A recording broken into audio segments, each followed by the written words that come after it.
We'll begin in three, two, one, joink. Beep, beep. Good morning, everybody, and welcome to this thing that we like to call Movie Mondays with Matt Plus on the Northern News Now Plus app. I'm your host, whether you like it or not, Matt Rasmussen, a.k.a. Morning Show Director, a.k.a. Local Filmmaker, a.k.a. King of Halloween, a.k.a. Host of Movie Mondays with Matt, and I'm joined today by a very, very special guest. She's kind of a huge deal in the area here. Local author, local legend, Kelly Florence. Yay, thank you so much for having me. This is awesome. And may I mention one more accolade that you have. You won Best Actor when you were at the Mesabi Theater back in the day for The Foreigner. No, not The Foreigner. Mousetrap. Mousetrap, that's right, yes. Both were great shows. Yes. Oh, thank you for bringing that up. I kind of forgot about that. That was one of my favorite stage shows. You had the best British accent, and then one rehearsal you went into Australian, and we're like, Matt, what are you doing? Oh, man, that was great. Oh, I love to rewatch those as well. I'm glad we have some of our history on film there. Kelly and I go way back. Like, we've been working together on projects since like the early 2000s. Like, we've been writing things and working on little video projects and stuff. And so it makes sense that today is now finally happening. Yes, and 19 years ago, I was pregnant with my son, and he was in your movie. Oh, that's right. He even has a credit. And my dad was in your movie too. So anyway. Yes. Oh, Bob. Yes. Man. Wow. What? Where do the days go? I don't know. We were 5 then. We were just little. No, I'm just kidding. Hopefully we've. Our bodies may have grown, but let's hope our hearts have stayed young. Absolutely. That's speaking of hearts and body parts and all that good stuff. That's my awkward little transition into into perfect segue. What we're talking about here today, which is Frankenstein.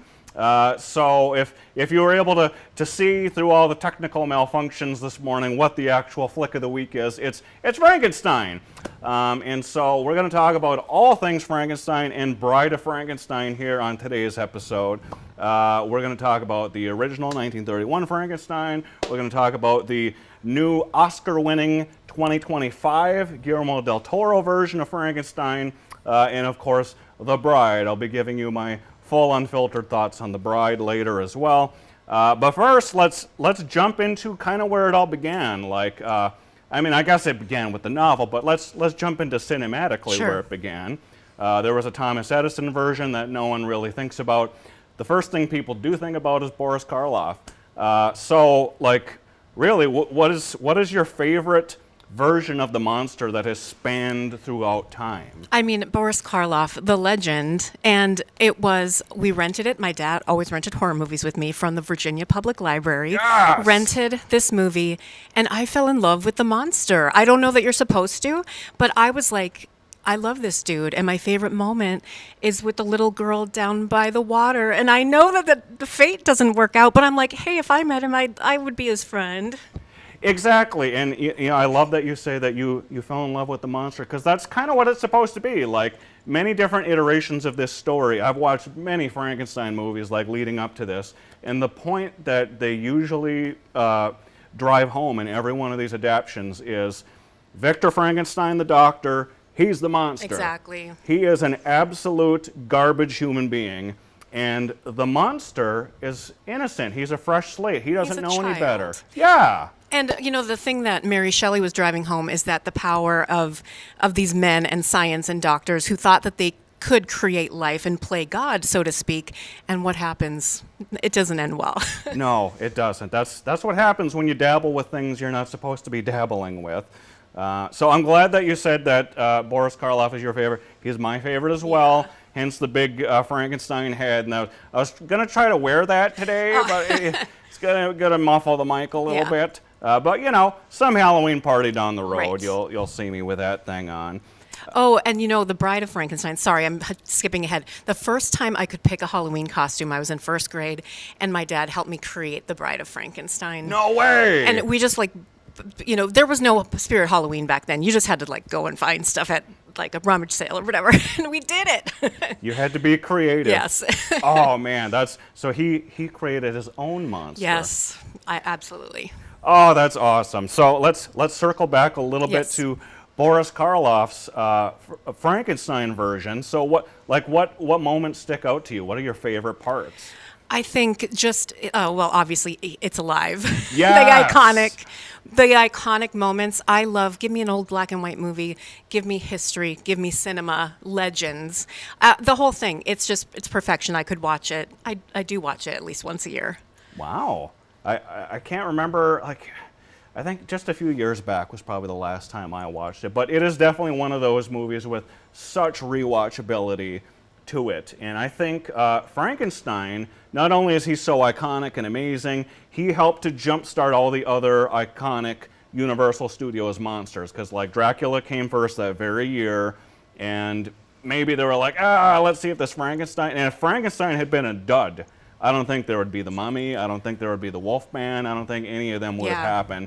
So Boris Karloff breathed life into this new cinematic universe. Yes. Which is now the Universal Studios Monsters. Love it.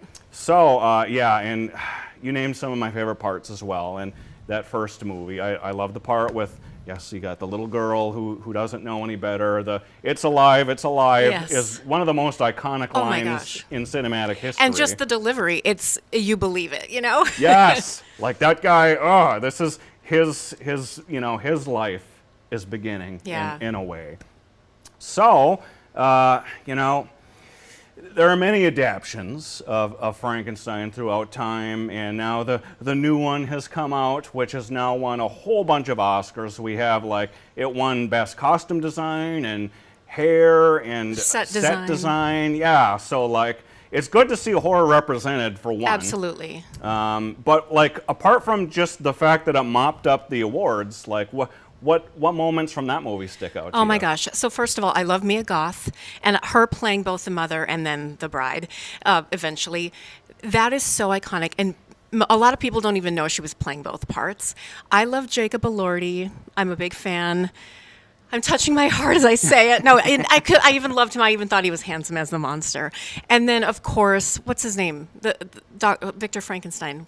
Oscar Isaac. Yes. He was so great. Yes. And again, Guillermo del Toro can do no wrong in my eyes. I've loved everything that he's done. And so beautiful, visual, costumes, everything. Yes, and you can tell this is his masterpiece. Yeah. Like, this is something that he put an awful lot of his time into, and like his soul is all over this movie, and it feels like a Del Toro movie.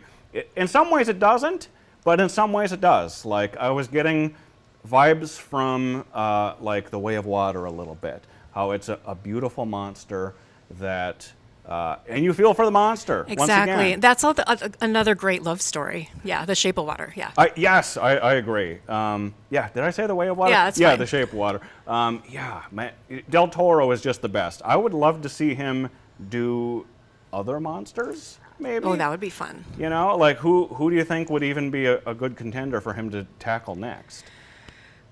You know, wait, this is off topic, but have you seen the new trailer for the new Mummy movie? Yes, I have. Okay, so yes. I was going to say the Mummy, but I think we got that one in the bag, so I don't know. that is coming up, yeah. So who knows? Maybe that's another love story. And then you got the Brendan Fraser ones with Imhotep. That's a tragic love story. Yes, yeah.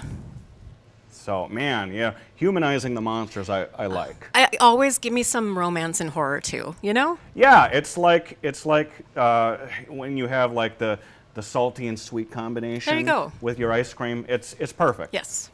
So, is there anything else we wanted to talk about? Speaking of salty and sweet, we discovered that we both dip our French fries in milkshakes. Yes! I'm just going to bring up personal stories. I might as well. Let's just sell the fact that we know each other. Yes, okay, believe us. Oh, good. Well, Kelly and I are going to consort a little bit more as we toss a break. But when we come back, we're going to talk more about the Universal Monster Cinematic Universe. We're going to talk about Bride of Frankenstein. We're going to talk about The Bride. Spoiler alert, I hated it. I'll just throw it. Yes, I'll just throw that out there first. And then we'll talk a little bit more about Kelly and her fun things that she has coming up. So stick around, my friends. We will be right back. And don't you go nowhere. Joink.